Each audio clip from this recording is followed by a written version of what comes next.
So anyways, you've got this little frame. You're somewhere and it's not good enough, and you're going somewhere else that's going to be better.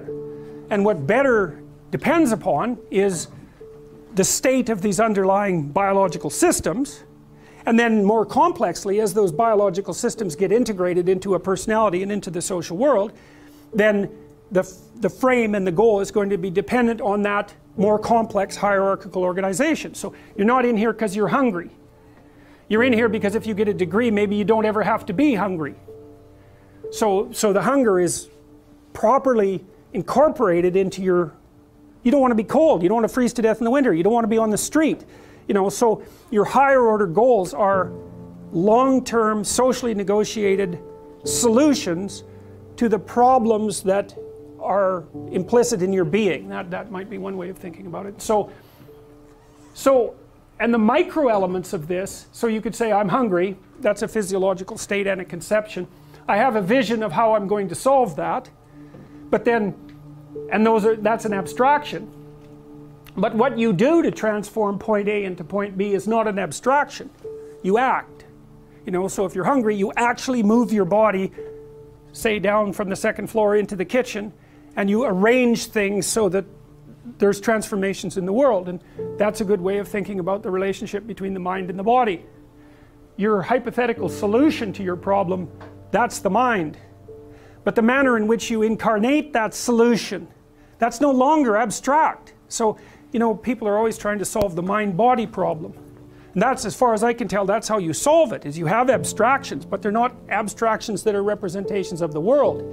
They're abstractions that are representations of action patterns. And the way those are implemented in the world is that you act them. And so it's strange because you've got this weird level of control, you know.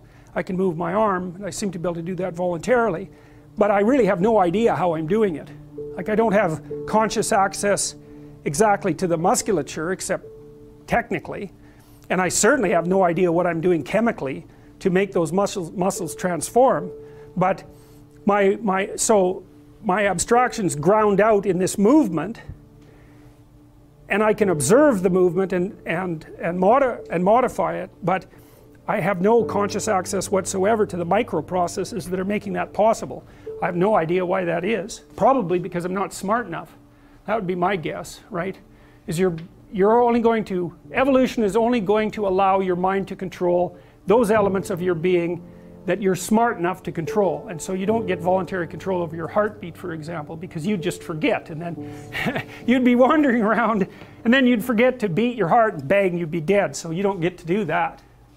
So, alright, so all these different, I classified these again as self-propagation and self-maintenance motivations. And so if you're too hot, well, you want to go somewhere cooler, and if you're too cool, you want to go somewhere hotter. And same if you're thirsty and hungry. And for self-propagation, well, you get lonesome and maybe, you know, you have some sexual desire, and each of those different systems competes for access to this central frame, and that's something like the contents of your consciousness at any given time.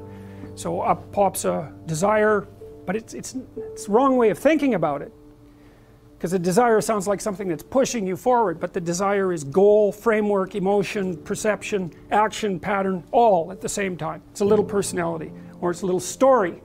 Actually, when you describe the operation of one of these things, that's when you're telling a story. So I was somewhere, I needed something, I went and got it. It's a boring little story, but that's the basic unit of a story, right? Because I don't care to hear what you're doing unless you had a reason for doing it. I just say, what's the point of the story? And the point of the story is the point. It's directional, right? It says, I went from here to there, that's the point. Here's how I did it, that's the point. And you're interested in that because maybe you want to know how to do it too. And you won't have to struggle through it like I did. You could just listen. And so we're always throwing these little units of information back and forth to each other. And for good reason. I want to know what your point is. Because better I learn it from you than make all the mistakes that you had to make when you were learning it. And human beings, we got that figured out, that's for sure. So, okay, I'm going to just explain this, and then we'll stop. Alright, so we're in one of those frames now, and we're going from point A to point B. And so the question is, how does the world lay itself out? Okay, so the first thing to understand, and this is partly the reason I showed you the gorilla video, is that the first thing a frame does for you is make almost everything irrelevant. And that's so great, because that's what you want. You want almost everything to be irrelevant, because otherwise you're going to be so flooded with information that that's what hallucinogens do, at least in their initial stages, is they take away that filter and make everything relevant. You can read about that in Huxley's Doors of Perception. He does a great job of describing the initial stages of a mescaline experience, and what happens is that all of the memory, in some sense, that regulates his perceptions is stripped off, and so he sees everything glowing and alive and magical, like he'd never encountered it before, which is exactly how you would see something if all your memory about it was gone.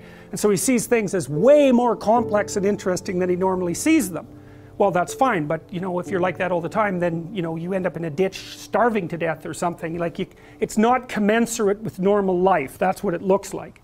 And so your perceptions are just shrunk and restricted to the bare minimum necessary to keep you moving in the direction that you're moving. Alright, so the first thing you want to do is you want to make things irrelevant. Now, if you're with someone in a relationship, partly what you want them to do is to help you continue making most of their possibility irrelevant. It's polite, because one of the things, so you say, well, we have a friendship, let's say we have a friendship, okay, so that means you've agreed to act in a friendly manner towards me and to support me. There's all sorts of other ways you could act, like a myriad of them, and I'm going to do the same for you. So we're simpler to each other than we would normally be. And then you go and do something that betrays me. It's like bang, that whole simplification is gone, and all those parts of you that were supposed to be irrelevant because we were playing the same game, they're dead relevant, and I don't know who the hell you are.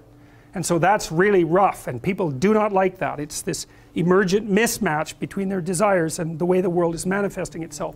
So one of the issues of complexity is that when you hit an obstacle, everything that you have agreed with other people to make irrelevant is irrelevant, and that's generally a disconcerting experience. Now you can, you know, you might want to toy a little bit with that in a relationship, you know, so maybe you encourage your partner to dress differently, or you go do different things or something, because you don't want to be stuck in exactly the same old rut. And so what you'll agree is how you can both deviate an interesting amount. But that's voluntary and controlled. It's not the same at all as having that little mess of 80 million snakes pop up right in front of you, which is the last thing you want to have happen. And so it's so weird, because one of the things that we're striving to do constantly is to keep most of the world irrelevant. And our cultural systems are designed precisely for that purpose. And part of what you do when you disrupt them is you force people to consider a far more range of relevance than they are even vaguely comfortable or vaguely competent to manage, and it just burns them to a crisp. Because what your body does is, if all of a sudden everything around you is irrelevant, like I could say, you're stripped naked, I take you in a helicopter, drop you right into the middle of a jungle at midnight. It's like, you're not bored. Standing there, frozen, paralyzed, everything is interesting. Well, too bad for you, because too interesting is very little different from terrifying. And so, you know, your heart rate's going to be at 160 for like 2 days, and then something will eat you and your problems will be over. So, alright, so this diagram basically suggests this is how you break up the world when you're going from point A to point B. It renders almost everything irrelevant. Hooray. And then what happens is the rest of the world is broken up into obstacles that get in your way and tools that facilitate your movement forward. And that's actually what you see when you come into a place. Like when you come into this room, these are obstacles insofar as you can't walk through them, and those are tools insofar as you can sit on them and watch the class. And this is a tool, and these are tools, and this is a tool, and I'm a tool for, although I'd never admit it, but anyways, I'm a tool because you need to take this class in order to advance towards your degree. And so basically what you see in the world are entities of functional significance, and those are not objects. They are not the same thing. So, and that's very much worth considering, because see, we're trying to build up a case, at least in part, for analyzing the nature of the structures within which you organize your perceptions. And we tend to think that those are predicated on object perception. It's not true. It's not true. They're predicated on relevance conception. Does it help you? Does it get in your way? Or is it irrelevant?